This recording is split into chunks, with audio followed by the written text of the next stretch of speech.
So you can teach an old dog new tricks. This one did. Anyway, this was my very first attempt at wire wrapping. Well, okay, ignore the black part. I started getting sleepy and lazy. But this trick, I learned this new trick, and I thought, why not? My kid gave me this wire that came in a spool, and it wasn't made for wire wrapping. It was like an industrial type thing for tying things. And I thought, well, I'll try it because it's soft and flexible and gets the job done. And then I have some aluminum fence wire. And then I have these pieces that I've been fiddling with. They were in a bag, and I was supposed to put a number on them and put them in my inventory. This is clay from my property that I dug up, and we sifted all the little rocks out, including the tiny little rocks. And then I made pieces with them. But I thought, well, I don't know how I feel about the strength of some of these pieces, not all of them. But I thought they would look really cool wire wrapped and stuff. Like this one's going to stay a bead. And this one, and these beads. And probably this one's going to stay the way it is too. I don't know. But things like this one actually had a thing around it. See, they're kind of brick-like. The geological study for this area from 1941 says that it's good for making bricks. So I have little bricks and shapes. But it made it a lot stronger, and it'll take a lot more abuse. Because like this one, while I was shaping the wire, this was a heart, and the little pointy part where my thumb is, that came off. So I filed that down, and now it's more like a teardrop, and had a little bead in there, and that was fine. So,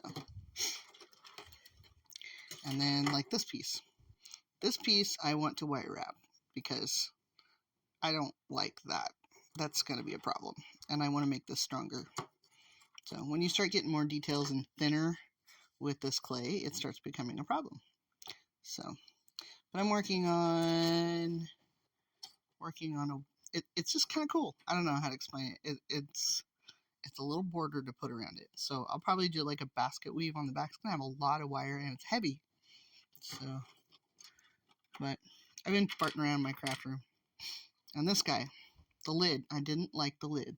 What did I do with the lid? I did something else with the lid. I think I broke that too. So I needed to do some. Anyway, this is one of those things you wear around your neck and put like oregano oil in it when you're sick, and then you take a sniff, and then it makes you better. But this is the part that the necklace goes on, and that's aluminum fence wire too. So, did I build it right? I don't know. But you know, oil will go in there. But I think I'm gonna get a little wood cork and put in that one. We'll see. But like this I know will break. I know it will break eventually. So, because people beat the crowd out of these things. So, and it's kind of bulky, so it needs to be wrapped, that one for sure. And then this little guy. This little guy is another one of those things that you put oil in, and I put wire around it with beads and did pretty things. I thought it was kind of cool looking. No, this was my first attempt at wire wrapping. As you can see, I was doing a little wrapping, but well, that's cool. And this was one of my earlier attempts. See, I didn't know as much, but this was actually kind of a scarab beetle type thing. And I don't like this, but it's pretty strong. So, we'll see. See, I didn't know as much. So I learned a new trick that looks better. I mean, look at this compared to this and that, you know?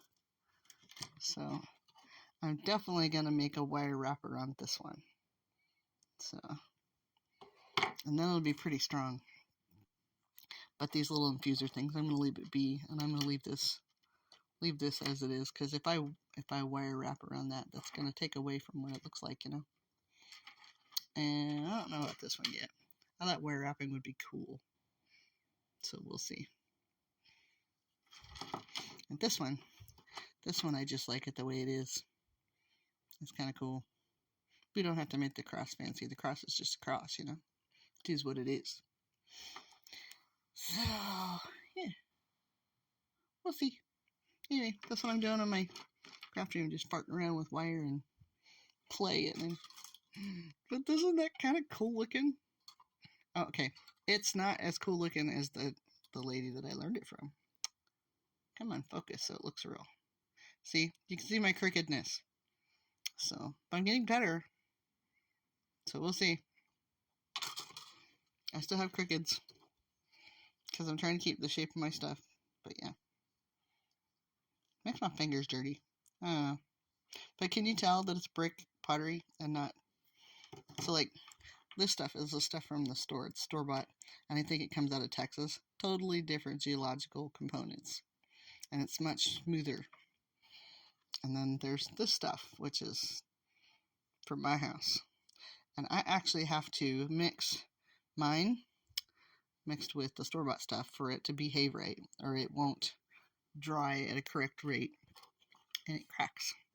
And if I remember right, this one is one of the ones that is just the clay from our place, because you can tell, if you saw this you would think, oh, that's a brick.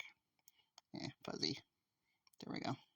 It's actually gray when you pull it out of the ground. It's a gray clay. It's a not bentonite, but close to that. Bentonite is like cat litter clay. It gets wet and gloppy and slippery really fast, and then it dries just as fast and cracks. So you really have to fuss with it to make a small piece. And I've only been able to make little pendants and stuff and bowls with just our local clay. So anyway, yeah. Tell me what you think. Tell me what these things are worth. I don't know. It's got like a leather strings, and I don't know. So I'm going to be putting them in my online store on my website. It's alright. Alright, talk to you later.